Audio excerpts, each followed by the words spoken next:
This is Dr. Ron's Words of Wisdom, words on leadership, goal setting, productivity, and a whole lot more.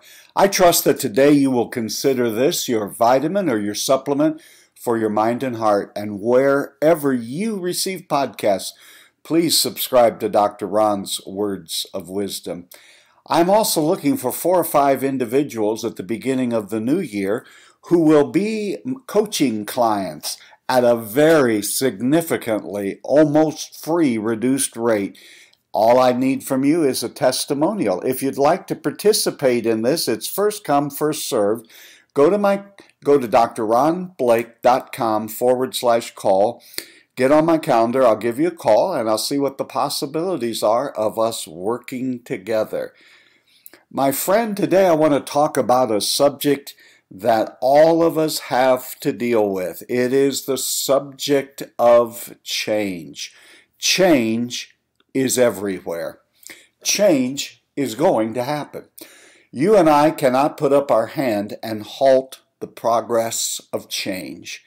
We change individually, we change as families, we grow up, we grow older, hopefully we grow wiser, our children grow up, the world around us changes. I just was thinking the other day, when I graduated from college, the most significant piece of technology I had was an IBM Selectronic electric typewriter and perhaps my alarm clock. That would have been it. I went to college pre-internet, pre-computer. Matter of fact, you wrote on legal pads, you typed up your papers, and I'm not asking to go back to that. And I had no idea back there in the 70s when I was in college all of the change that was going to happen. As I continued on through my schooling, I had no idea the way that the world, the way that work, the way things were going to change. But there are very few things in life that are certain. You've heard the old saying, death and taxes, but I think you need to add a third one, and it's change. And change in our culture, in our work, in our families, and yes, even in ourselves, highlights the extreme need we have for leadership. Leader, you aren't going to just manage change.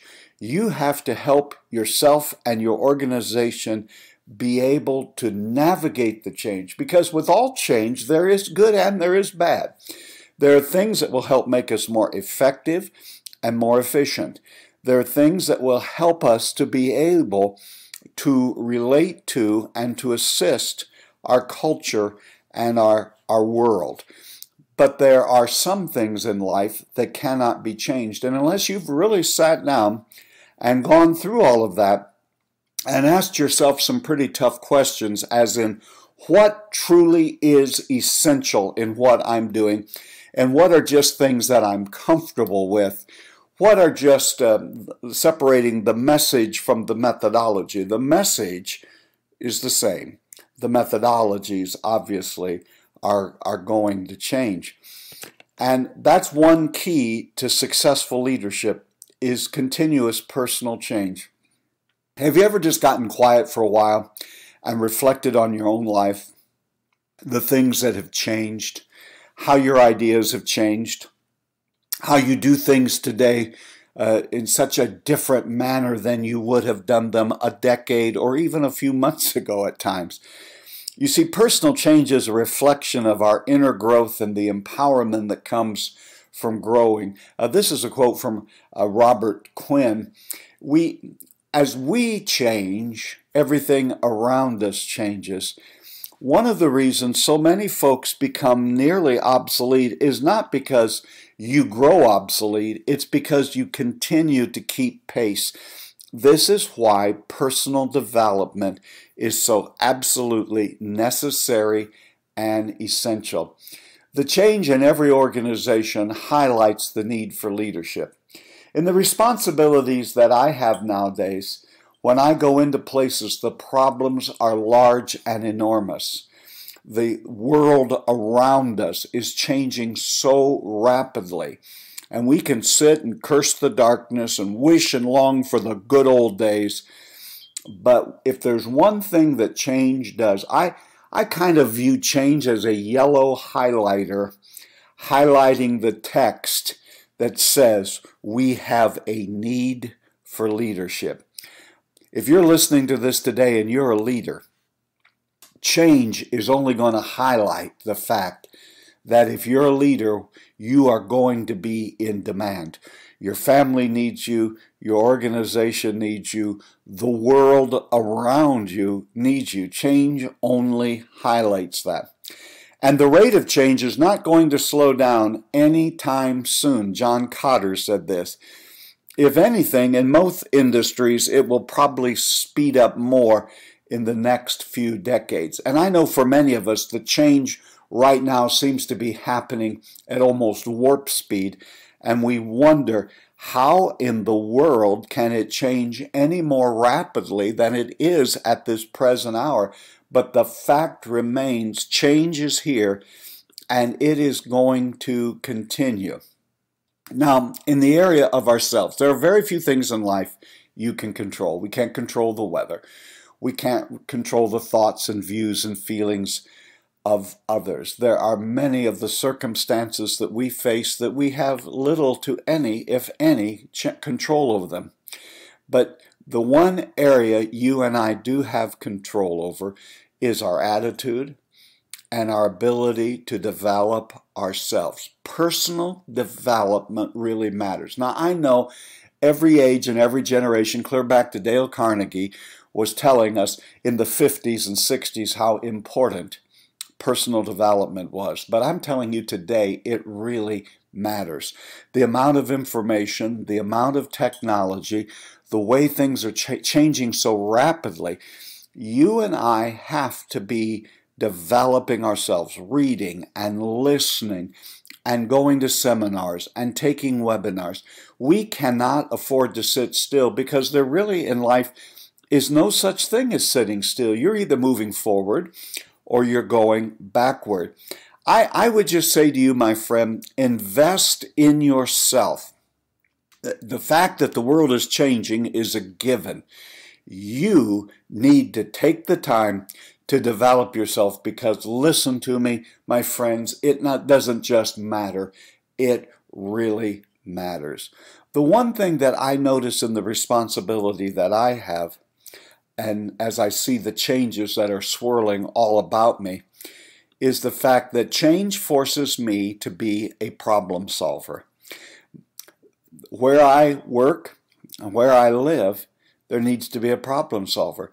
Make up your mind that you're going to learn to be a good problem solver. You know, at work, at church, in any organization you're involved with, it seems that I hear it said all the time, our people are so resistant to change. You know, it's really not that they resist change, they resist being changed.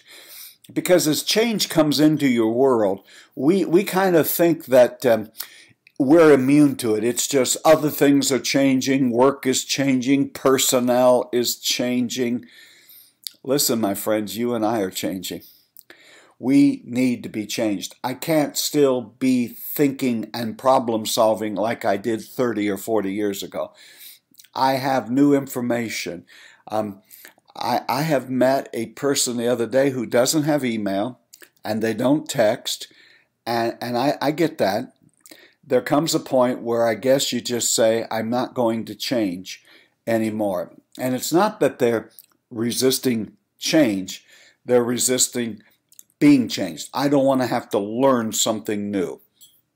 I have developed a way of operating, and I'm really not pleased with having to change all of that. So remember, when you're implementing change where you work, just remember, it's not the change that you're talking about that people are resistant. They are resistant to being changed. Change requires us to be calm. One thing that happens is everyone seems to run around in a world like ours today, like Chicken Little, the sky is falling, we're all going to die, running around, scrambling around, The day and age we live in has almost been overtaken by hysteria.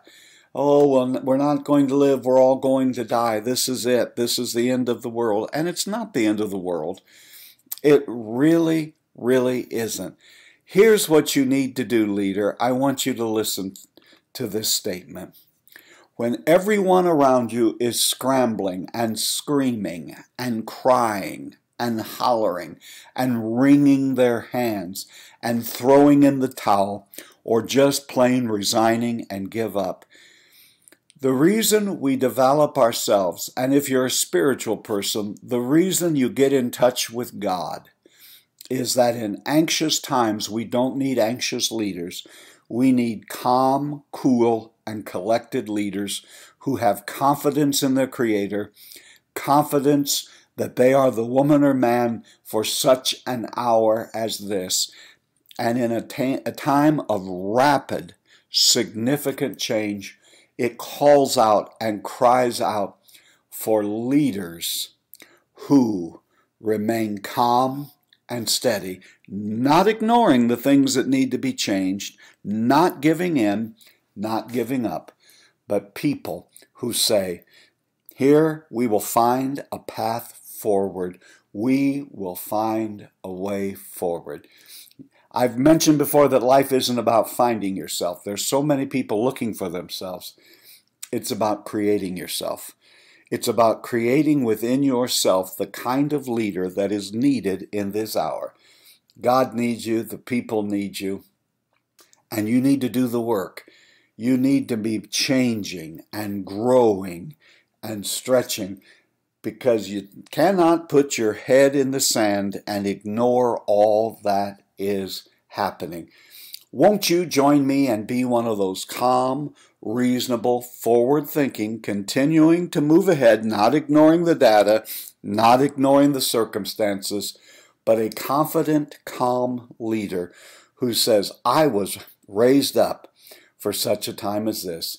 A lady who says, I know I am here by divine appointment, and I have life experience, and I have learned things that I can apply to this situation.